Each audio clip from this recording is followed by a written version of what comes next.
Welcome to Islamophobia for Dummies, the step-by-step guide to seeing how ridiculous Islamophobia really is. Bismillahir Rahmanir Rahim. With the recent death of Osama bin Laden, in this episode we'll be discussing the relationships between Osama bin Laden, the terrorist acts of 9/11, and the religion of Islam. First of all, Islam is fundamentally opposed to harming civilians. The Quran states, "Whoever kills a human being for other than manslaughter or corruption in the earth, it shall be as if he had killed all mankind." In addition, Prophet Muhammad, peace be upon him, said, "Do not kill an old man, nor a child, nor a youth, nor a woman." This hadith prohibited harming civilians even on the battlefield, let alone outside the context of battle. Sheikh Hamza Yusuf Hansen explains this hadith further. At essence, Islam is an Iranic religion. It is a peaceful tradition. Our Prophet was not a warmonger. He did not like war. He disdained war. He said, never hope to meet your enemies, but if you're forced to meet them, be brave in the battlefield.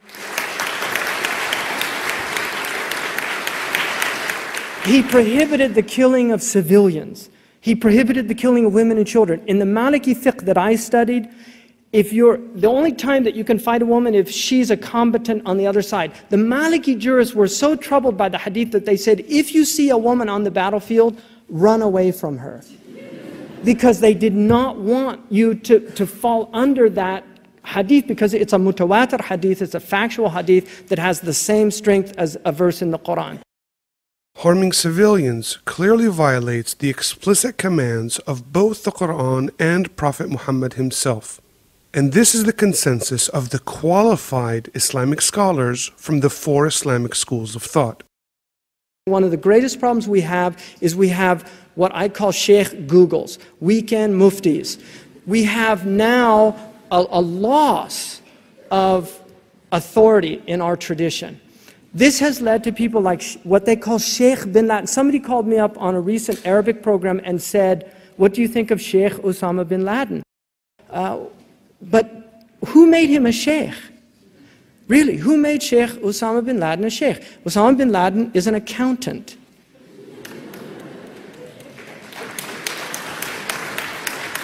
Ayman Zawahiri was a pediatric surgeon. And these people are giving fatwa from caves in Afghanistan telling people to kill people. In other words, even though bin Laden may be qualified as an accountant, he lacks the Islamic chain of authority needed to qualify him to even give accounting fatwas, let alone on any other subject. So let's make a quick analogy to demonstrate how you can't blame Islam for the ideas of an unqualified person. The Christian Church considers its popes to be infallible, perfect, and unable of making a mistake. And despite the fact that 6 different popes had declared crusades in their infallible opinions, you still can't blame the Christian religion. You could blame the popes themselves who declared a crusade, and you could even blame the Christian Church that decided they were infallible. But you can't blame the teachings of the Messiah Jesus. Now, had these crusades been declared by Christian accountants, it would make even less sense to blame Christianity, just like it makes very little sense to blame Islam for the ideas of bin Laden the accountant. The real irony is that bin Laden is more a product of the US government than anything else. After all, it was the CIA that initially trained, financed, and armed bin Laden and the freedom fighters against the Soviets in Afghanistan. Putting aside bin Laden for a minute, there are still some unanswered questions about the events of 9/11. Pilots for 9/11 Truth want to know how a bunch of guys who mastered playing on the jungle gym were able to fly expert maneuvers that would be nearly impossible for master pilots. Military officers for 9/11 Truth want to know, how is it possible for the world's most advanced air force to fail in intercepting all 4 of the hijacked planes? How is it possible that in the most secure building on Earth, not a single one of the Pentagon's external cameras was able to record the aircraft that supposedly crashed into it? How is it possible that before 9/11, not a single steel-framed tower collapsed from even extreme fires for up to 20 hours, but the World Trade Center 7 building supposedly fell in just a few hours from mild fires?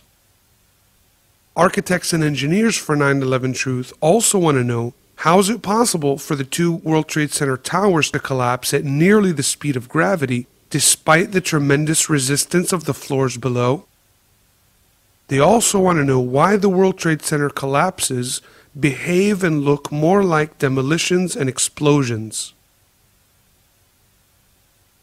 But these questions are irrelevant to the US government, as Barack Obama explained.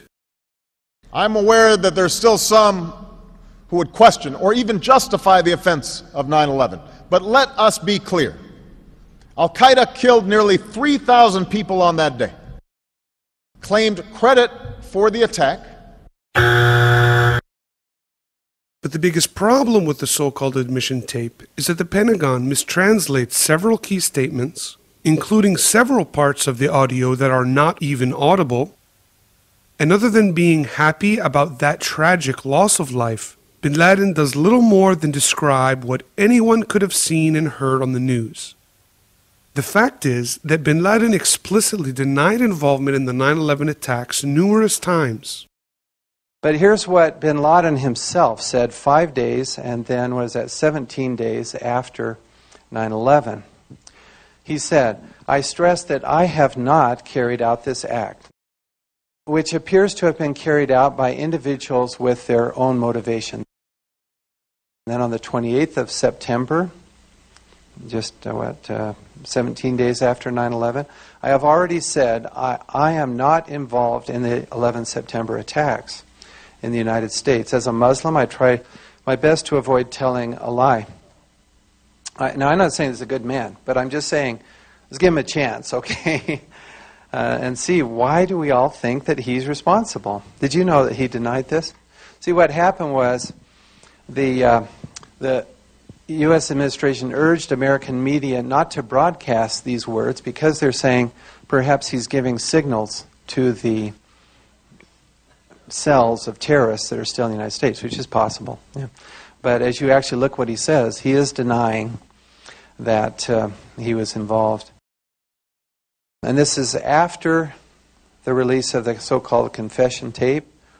He says again, the United States now has attacked Afghanistan and killed many people. They are innocent, but on a mere suspicion, the United States has launched this fierce campaign. We have witnessed the true crimes of those who call themselves... should I not give this guy a chance to speak? I think I should. Okay. We have witnessed the true crimes of those who call themselves humanitarians and claim to be defenders of freedom. Certainly not for these people who have died. What's happened then is that bin Laden was convicted on TV. The question is, what other suspects were even investigated? The evidence from the crime scene, as we've seen, was destroyed as the steel beams were cut up and shipped quickly away. The dust was declared safe. Surveillance videos and flight recorders have been seized and not released to the public. I'm talking here about the surveillance videos at the Pentagon in particular. They released 5 frames, which don't show a jet going into the Pentagon at all. It's very suspicious. The reality is, the FBI never even indicted bin Laden in connection to 9/11.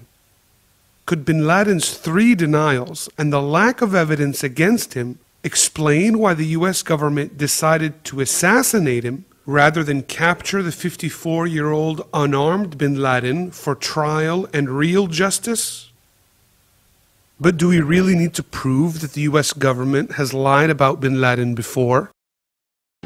Oh, the reason I keep insisting that there was a relationship between Iraq and Saddam and al-Qaeda, because there was a relationship between Iraq and al-Qaeda. The truth was, there was never a connection between Iraq and Osama bin Laden. There were no weapons of mass destruction either. And do we also need to prove that the US government has lied about bin Laden's motivations? Based on what bin Laden himself has said, and for those who read the book will find out that Mr. Clinton, Mr. Bush, and Mr. Obama have been lying to us. Each president has lied to the American people about what the war is about. They keep telling us we're hated because we have democracy. If they did, sir, we would not have a problem. They wouldn't even be a lethal nuisance. They hate us because of our foreign policy. That's why.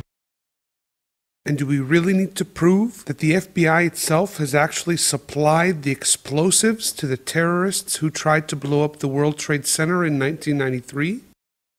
FBI agents might have been able to prevent last February's deadly explosion at New York's World Trade Center. They discussed secretly substituting harmless powder for the explosives, but they didn't, according to the FBI's own informant, Imad Salem. Unbeknownst to the FBI at the time, Salem recorded many of his conversations with his handlers. So while Muslims condemn U.S. foreign policy in supporting Israel and Arab dictators, Islam also condemns the 1998 embassy bombings in Eastern Africa, for which the FBI did indict bin Laden and for which he should have faced trial, because Islam not only prohibits killing civilians, but also the official emissaries from other countries. And while Americans are celebrating the death of Osama bin Laden as justice, where's the justice for the hundreds of thousands of dead Iraqi and Afghani civilians killed as collateral damage in these unjust wars? Other Americans celebrated by spray painting Osama today, Islam tomorrow on a mosque.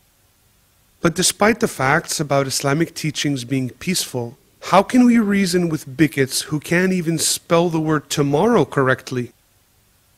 And the Western media knows so little about Islam that they think dumping a corpse in the ocean is somehow considered a proper Islamic burial? And before the end of the day, his remains were aboard the U.S. aircraft carrier Carl Vinson, where U.S. officials say he was given a proper Muslim burial at sea. So with no such thing as a Muslim burial at sea, Fox News is upset because they think bin Laden was buried respectfully. Do you think we might have been better off saving the body of bin Laden and not worry about sensitivity? My question, why? Why treat this terrorist who killed thousands with anything like respect?